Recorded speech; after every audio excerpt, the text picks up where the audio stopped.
Every brand needs to know how to pull off a Mick Jagger.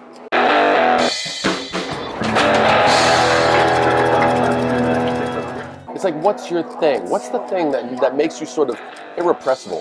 Whether you're a brand or a band, it doesn't matter. Bottom line is you need to unleash your Mick Jagger.